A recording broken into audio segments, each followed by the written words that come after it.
What is up, everybody? Welcome back to the channel. My name is Jose, also known as JD on Twitter, and today we will be covering AEW Blood and Guts. Oh my goodness, I have not been able to make a wrestling video yet because there hasn't been a lot of wrestling news lately. I mean, well, there technically has, with Samoa Joe being released and Tessa Blanchard possibly signing with AEW. But as I guys told you, I am a big-time wrestling fan. I'm going to be making a lot of AEW videos. I don't know about WWE because WWE has lost a lot of touch, and I'm not really synced in right now. I'm not watching Raw and SmackDown week in, week out. But I will say, Roman Reigns, solid new theme song, bro. That is fire. I ain't gonna lie. I love the new theme song. I think it fits the persona of the head of the table perfectly. But we're talking about AEW Blood and Guts here today. And quick disclaimer before I start the review. If you guys hear a different type of theme song and you guys don't know what song it comes from, it's because I made this beat. I've been kind of having some copyright issues, so I'm gonna try to start using my own beats from now on. I kind of make them through BandLab, so have fun with that. Let me know if it sounds nice. Let me know in the comments if it's good, and I will try to keep making more.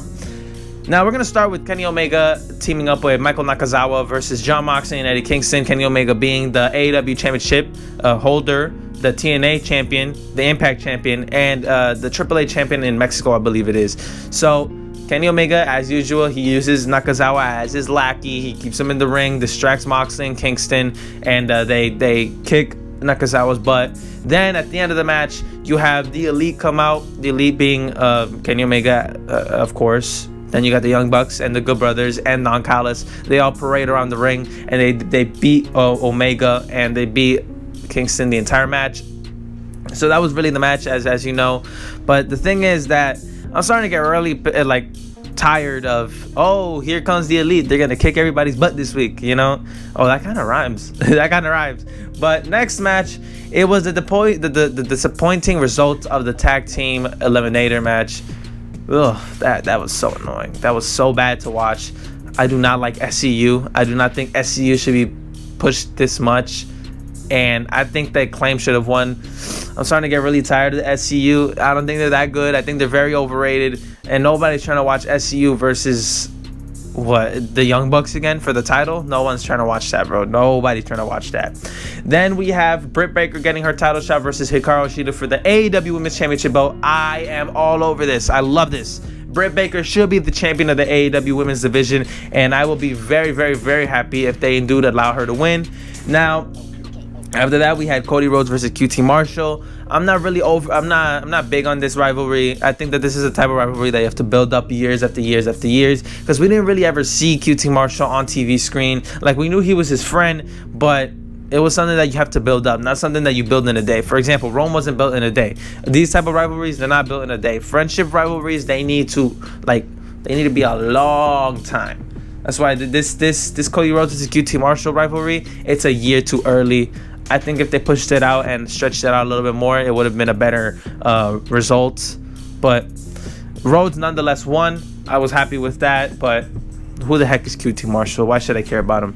Now, next is Miro gets his title shot versus Darby Allin. Oh my goodness, I'm all over this as well. I feel like Miro should be the champion over over Darby Allin, but the AEW execs love Darby Allin. That's the thing. They think that he has a lot of potential, but I'm starting to get tired of seeing Darby Allin get his butt kicked for the first 15 minutes of the match, and then the final 5 minutes kind of find his groove and gets a quick, simple roll-up victory against his opponent. Miro's gonna give him a tough time. I really like Rusev. Well, he's also known as Rusev from WWE. I think he should be able to get a title run because he was very underused in WWE, and I think he could be well used over here in AEW. Now, next, Omega announces that he'll wrestle either Orange Cassidy or Pac at the pay-per-view Double or Nothing later this month. They will have a match for the number one guy to face him. I'm starting to really get tired of Pac. I feel like they're pushing him a little bit too much. I understand he's an incredible talent next to Rey Fenix, but stop pushing him towards us. Like, it's getting really annoying. Now, Orange Cassidy, I never used to be a big time Orange Cassidy fan, but you got to respect greatness, and he's been a pretty good wrestler these past few weeks, and maybe he should get a title run, but I mean title shot, but I don't know if that's pay-per-view quality. $60, you're making me pay $60 to watch Cassidy and Omega as my pay-per-view main event. Come on, man. They gotta find a way to do a subscription thing like WWE. Like have a WWE net, like an AEW network or something like that. Because paying $60 every other month for a pay-per-view is getting really annoying. Now, the reason why you're all here, the main event, the Pinnacle versus the Inner Circle, which is the Blood and Guts match. My goodness, this was a great, terrific match. I loved it. I think it was great. I don't know why people are so upset about Chris Jericho not wanting to die. He still fell off the cell.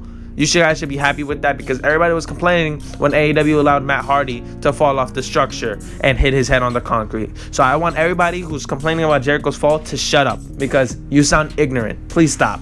This was a pretty big fall. Stop it, all right? The only thing that I am mad about is the surrender. I feel like such a great match shouldn't have ended that in that fashion. He should have thrown him off the structure. Then they should have surrendered, saying, "Oh, our leader's down. We have nothing. We have nothing to offer." So that was that. Now the viewership was 1,090,000. If they could continue to have a consistent 1 million viewers per week, I think it will be a very successful group. Now they're trying to obviously be competitors with WWE in the next 5 years. So if they want to be competitors, they have to be able to reel in they have to start reeling in 15 like a 1,500,000 viewers, because 1,090,000 ain't gonna cut it jack. They gotta end up getting big numbers. Now the 18 to 49 demographic number was 0.42. Those are all the stats that you get from the ratings. I thought it was a really good event. I give it an 8 out of 10. I think it was really solid. They got to be able to put up consistent type of events like these, and the viewership will come in on its own. This has been Jose, also known as JD on Twitter. I hope you guys enjoy, and stay tuned for the next video. Peace.